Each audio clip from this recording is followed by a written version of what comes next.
के ऊपर अपना विचार रखेंगे। शिफा आए और अपनी बात रखें। Good morning all of you. I am Shifa Chaudhary from class 11th F1। मेरा आज का स्पीच इस पर है कि स्वामी विवेकानंद का शिकागो भाषण का विश्व पर क्या प्रभाव पड़ा। 9/11 यानी 11 सितंबर एक तारीख जो डरा देती है। याद आती है तो ऊंची ऊंची इमारतें और उनसे टकराते दो हवाई जहाज, Osama bin Laden, George Bush वगैरह वगैरह। तारीख से हम डरते क्यों हैं? क्योंकि हमारे पॉइंट ऑफ रेफरेंस है 9/11 यानी हमें इसे वर्ल्ड ट्रेड के धमाके तो याद आते हैं इस तारीख को, पर स्वामी विवेकानंद के विश्व शांति और स्नातन धर्म के स्थल पर पलट देने वाले स्वामी विवेकानंद की आकाशवाणी सुनाई नहीं देती। यही तारीख स्वामी जी के शिकागो भाषण की थी 9/11 यानी 11 सितंबर 1893। क्या था वो भाषण? क्या थे वो 5 शब्द जिनसे 7,000 लोग 2.5 मिनट तक मंत्रमुग्ध होकर तालियां बजाते रहे? और क्या थे वो 5 शब्द जिनसे पूरे विश्व पर प्रभाव पड़ा? क्या सीखा हमने उस शिकागो के स्पीच से, जिसे भारत के व्याख्यानों में से एक माना जाता है? 9/11 मेरे लिए 9/11 का मतलब है नरेंद्र, और आपके लिए, पूरे भारत के लिए 9/11 का मतलब नरेंद्र ही होना चाहिए और कुछ नहीं। नरेंद्र नाथ दत्त यानी स्वामी विवेकानंद। इस तारीख को हमें याद रखना चाहिए क्योंकि इस दिन एक भारत सन्यासी हुआ जिसने बड़े बड़े विद्वानों को, सूट बूट वाले बड़े बड़े विद्वानों को बोना साबित कर दिया था, जिसे हमें 9/11 को आज हम न्यूयॉर्क के लिए नहीं, शिकागो के लिए याद रखेंगे। 9/11 को हम आतंकवाद के लिए नहीं, स्नातन संवाद के लिए याद रखेंगे। और आज से हम 9/11 को लादेन के लिए नहीं, स्वामी विवेकानंद के लिए याद रखेंगे। आज से 129 साल पहले अमेरिका के सबसे घने आबादी वाला देश शिकागो के अलग अलग धर्मों के अलग अलग लोग आए हुए थे, और इसमें एक महान विद्वान स्वामी विवेकानंद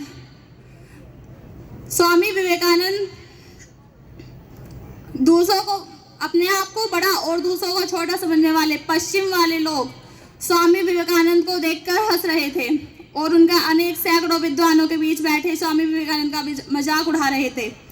उनके सूट बूट उनसे मिल नहीं रहे थे और कदकाठी भी कुछ खास नहीं थी। उनके मस्तिष्क पर ज्ञान का तेज तो था लेकिन अहंकार नहीं। स्वामी विवेकानंद एकत्रित होकर बैठे हुए अलग अलग लोगों के, अलग अलग धर्मों के लोगों को सुन रहे थे।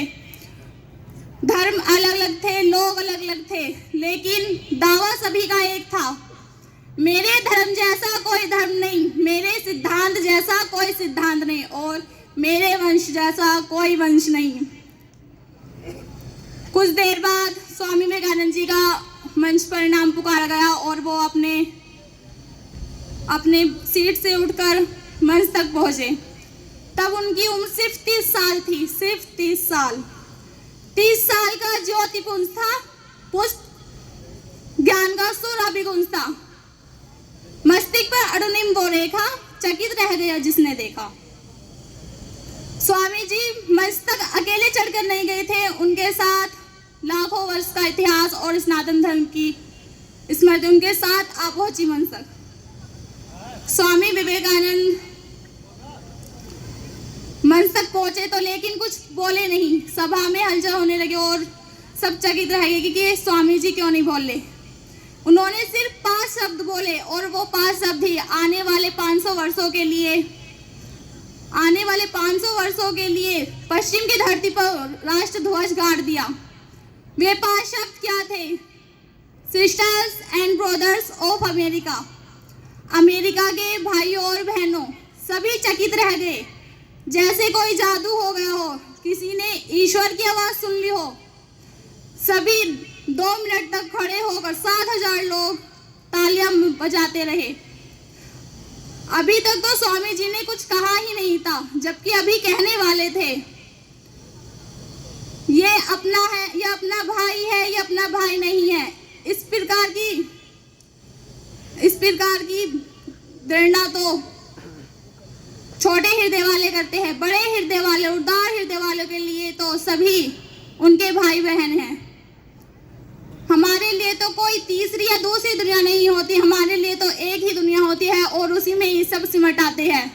छोटे बड़े, अमीर गरीब, पशु पक्षी, नदियां सागर सभी सिमट आते हैं। काले गोरे का भेद नहीं, हर दिल से हमारा नाता है। कुछ और ना आता हो हमको, पर प्यार निभाना आता है। जीते होंगे देश तो किसी ने क्या, हमने तो दिलों को जीता है। जहां नर में अभी तक राम है और नारी में अभी तक सीता। इतनी ममता इंसान तो क्या, सागर को अपनी ममता कहकर पुकारा जाता है। यहाँ इंसान तो क्या, पत्थर भी पूजे जाते हैं। इस धरती पर मैंने जन्म लिया, यह सोच के मैं इतराता हूँ, भारत का रहने वाला हूँ, भारत की बात सुनाता हूँ। उसके बाद जो स्वामी विवेकानंद जी कहते हैं इसके 5 शब्दों के आगे कि मैं आपने जिस स्वागत अपने पन से प्यार से मेरा स्वागत किया है, मैं उसका आपका बहुत आभारी हूँ। मैं आपको एक बात बता दूं कि जब स्वामी विवेकानंद अमेरिका आए थे इस शिकागो के स्पीच से 1.5 महीना पहले, तब उनका स्वागत उसी प्रकार किया गया था जिस प्रकार वो अश्वेत लोगों के लिए करते हैं, यानी काले लोगों के लिए।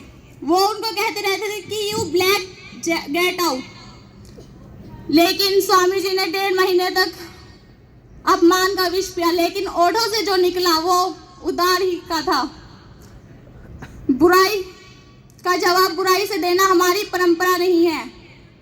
उस दिन पूरी दुनिया मान गई कि भारत की मेधा और सनातन धर्म के ज्ञान के आगे दुनिया कभी सामना नहीं कर सकती। स्वामी विवेकानंद जी कहते हैं कि मैं उस धर्म का अनुगामी हूँ जिसने पूरी दुनिया को सहनशीलता और स्वीकार का भाव सिखाया है। अगले दिन अमेरिका के अखबारों के पन्नों पर सिर्फ स्वामी विवेकानंद जी के यशगान से भरा हुआ था। द न्यूयॉर्क हेराल्ड ने लिखा कि विश्व धर्म संसद में अनेक वक्ता थे, उन्होंने बहुत अच्छा speech the. The New York critic ने लिखा कि अनेक विद्वानों ने बहुत अच्छे स्पीच दी, लेकिन एक हिंदू साधु धर्म का आगे कोई टिक नहीं पाया। सुभाष चंद्र बोस जी कहते हैं कि अगर स्वामी विवेकानंद जी जिंदा होते तो मैं उनके चरणों में होता। रविन्द्रनाथ टैगोर जी कहते हैं कि अगर भारत को जानना है तो स्वामी विवेकानंद जी को पढ़ो। महात्मा गांधी जी कहते हैं कि अगर मैंने स्वामी विवेकानंद जी को पढ़ने के बाद मेरे भारत के प्रति भक्ति 1000 गुना बढ़ गई।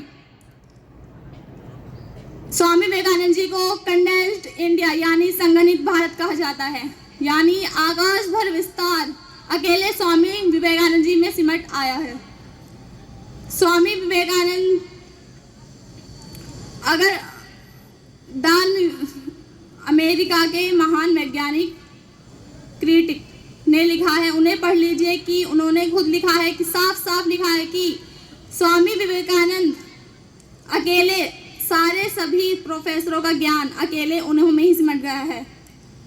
More than the all the knowledge of American professor है। लास्ट में मैं एक स्वामी विवेकानंद जी का ठोट बोलना चाहूँ कि उठो जागो और तब तक लगे रहो जब तक कि सफलता प्राप्त ना हो जाए। Thank you. जय हिंद, जय भारत। बहुत सुंदर विचार, बहुत सुंदर। आपने इस बच्ची के विचार सुने जो सुभाष चंद्र बोस और स्वामी विवेकानंद के ऊपर इसने अपनी बातें रखी। बहुत सुंदर विचार। और कोई छात्र आए।